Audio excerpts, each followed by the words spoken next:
kimni yoshi 40 ga yetgan bo'lsa, bu kishi oxirat bozoriga o'tib bo'lgan bo'ladi.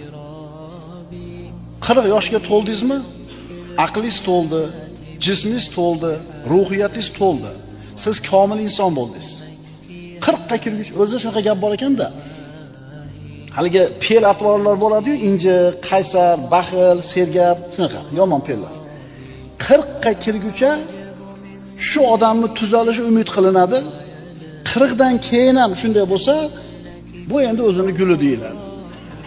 Chunki bu yosh birodarlar taqvo yoshi deyiladi, salohiyat yoshi deyiladi. Bunaqa yoshga kirgandan keyin bu inson Qur'onga berilish kerak, Qur'onga suyanish kerak, amal qilish kerak, Qur'on tilovati bilan ovora bo'lish kerak, zikr bilan ovora bo'lish kerak tili. Mana zormandani nima qilish kerak? Qo'yish kerak.